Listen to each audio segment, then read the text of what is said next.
पता नहीं चल रहा है कौन बचाएगा, किस बंगाल से चलेंगे तो बचेंगे। सब ऐसे ही दौड़ रहे हैं कि भान भूल गया है, सब भान भूल गए हैं कि कौन बचाएगा, कैसे चलेंगे तो बचेंगे।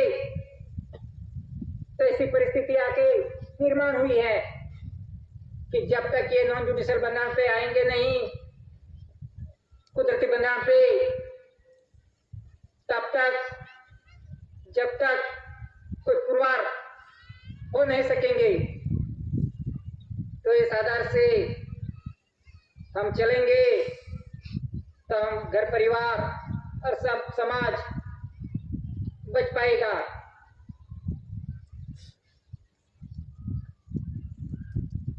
कि प्राइवेट हो गया, कहते हैं प्राइवेट हो गया सब, यानी खानगीकरण, कि सब कह रहे हैं कि प्राइवेट हो गया, ये कंपनी हो गई, प्राइवेट हो गई, कि जो कुछ भी अर्थ मटेरियल है, जो कुछ भी देख रहा है वो गवर्नमेंट हो गया, भारत सरकार का है। प्राइवेट हो गया हो तो पुरवार करना पड़ेगा, मेरा है, ये गाड़ी बंगला घर जमीन ये सब सरकार की है, ये पहनावा ड्रेस जो कुछ भी है वो गवर्नमेंट ऑफ भारत सरकार का है। जो कुछ भी उत्पन्न उत्पत्ति है वो गवर्नमेंट ऑफ भारत सरकार की है, किसी के खानगी नहीं, किसी का बाप का नहीं, किसी ने नहीं बनाया, ये कुदरत ने बनाया है, गवर्नमेंट ऑफ भारत सरकार का है। जो कुछ भी उत्पन्न उत्पत्ति है, जो कुछ भी है, ये जमीन ये सरकार की है, हम तो सिर्फ कब्जेदार हैं इसके, उसके मालिक नहीं बन सकते हम। तो ये पूरे देश में जो दिख रहा है वो सब earth material government of Bharat सरकार का है, किसका प्राइवेट नहीं, किसी का बाप का नहीं। वो तो समय आएगा तब पुरवार करना पड़ेगा, ये रेवेन्यू का हिसाब आएगा, क्या कितना खाया है, कितना पिया है, उनका हिसाब आने वाला है। कि रेवेन्यू की किट लगा लगा के सब कुछ लिया है, पगार लिया है, लोन लिया है, ग्रांट ली है, सब कुछ किया है, तो उनका हिसाब आएगा भारत सरकार का। तब कैसे पुरवार करेंगे, सभी कर्ज में से कैसे निकलेंगे, सब भागते फिरेंगे, कैसे बचेंगे।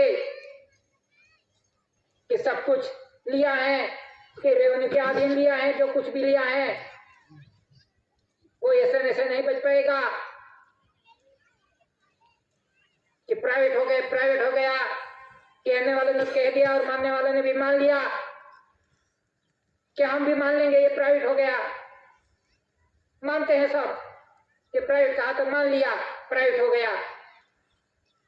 तो जो कुछ भी अर्थ मटेरियल है, जो कुछ भी बना हुआ है, जो कुछ भी देख रहा है विश्व के अंदर, जो कुछ भी अर्थ मटेरियल देख रहे हैं, जो कुछ भी बना हुआ है वो गवर्नमेंट ऑफ भारत सरकार का है, कुदरती है, वो किसी का नहीं, इसका कोई मालिक नहीं। कैसे पुरवार होंगे मालिक, मालिक होंगे कहते ही पुरवार करना पड़ेगा। मालिक बन के तो बैठे हैं अभी, सब मालिक मालिक बोल रहे हैं, लेकिन जब हिसाब आएगा कुदरत का, गवर्नमेंट ऑफ भारत सरकार का, तो सब भागते फिरेंगे, कहाँ छुपेंगे। ये कुदरत किसी को छोड़ने वाला नहीं, ये कुदरती हिसाब एक एक का हिसाब लेने वाला है। ये दादा ने कहा है कि आकाश में हो या पाताल में कोई बच नहीं पाएगा, एक एक का हिसाब होगा। तब कैसी परिस्थिति आएगी, वो समय कैसा आएगा, कहाँ भागते फिरेंगे, कोई बचने वाला नहीं। ये कुदरत का हिसाब सभी जीवों को देना पड़ेगा, क्योंकि गवर्नमेंट ऑफ भारत सरकार का अर्थ मटेरियल का वापर किया है और उन पे ही बड़ाई मार रहे हैं, मेरा है, मेरा है, मेरा है।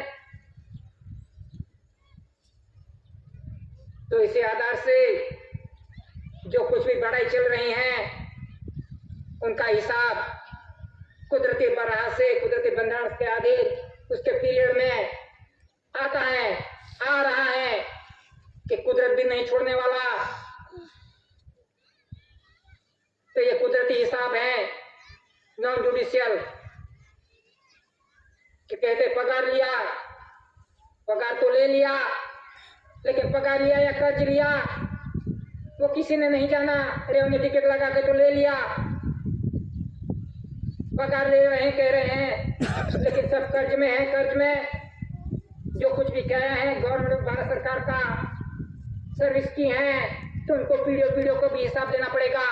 बाप तो सर्विस करके गया है लेकिन उसके परिवार है उनको भी हिसाब आएगा।